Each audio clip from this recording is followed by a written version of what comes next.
Hi friends, എല്ലാവർക്കും slide ബ്ലോഗിലേക്ക് സ്വാഗതം. അപ്പോൾ ഫ്രണ്ട്സ്, ഇനിയിപ്പോൾ ഇങ്ങനത്തെ വീഡിയോയുടെ നിങ്ങളുടെ മുന്നോട്ട് വന്നിരിക്കുന്നത് നമുക്ക് മഴയുമായി ബന്ധപ്പെട്ടും ചൂടുമായി ബന്ധപ്പെട്ടും യെല്ലോ അലർട്ട് പ്രഖ്യാപിച്ചിട്ടുണ്ട്. അപ്പോൾ അതിൻ്റെ കാര്യങ്ങളാണ് നോക്കുന്നത്. നേരെ വീഡിയോയിലോട്ട് പോകാം. ആദ്യമായിട്ടാണ് എൻ്റെ ചാനൽ കാണുന്നതെങ്കിൽ ഒന്ന് സബ്സ്ക്രൈബ് ചെയ്യുക. മഴയുമായി ബന്ധപ്പെട്ട് യെല്ലോ അലർട്ട് പ്രഖ്യാപിച്ചിരിക്കുന്നത് പാലക്കാട്, മലപ്പുറം, കോഴിക്കോട്, വയനാട്, കണ്ണൂർ എന്നീ ജില്ലകളിലാണ്. 24 മണിക്കൂറിൽ 64.5 മില്ലിമീറ്റർ മുതൽ 115.5 മില്ലിമീറ്റർ വരെ മഴ ലഭിക്കുന്ന സാഹചര്യത്തെയാണ് ശക്തമായ മഴ എന്നതുകൊണ്ട് അർത്ഥമാക്കുന്നത്. ഇനി ചൂടുമായി ബന്ധപ്പെട്ട് യെല്ലോ അലർട്ട് പ്രഖ്യാപിച്ചിരിക്കുന്നത് കൊല്ലം, പത്തനംതിട്ട, കോട്ടയം, എറണാകുളം, തൃശ്ശൂർ, പാലക്കാട് എന്നീ ജില്ലകളിലാണ്.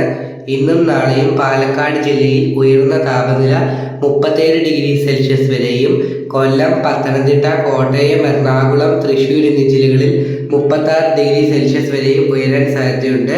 അപ്പോൾ എല്ലാവർക്കും നന്ദി. അപ്പോൾ SSLC റിസൾട്ടുമായി ബന്ധപ്പെട്ടുള്ള വീഡിയോ ഈ വീഡിയോ ഡിസ്ക്രിപ്ഷൻ ബോക്സിൽ കൊടുക്കുക. അപ്പോൾ എല്ലാവരും കാണും.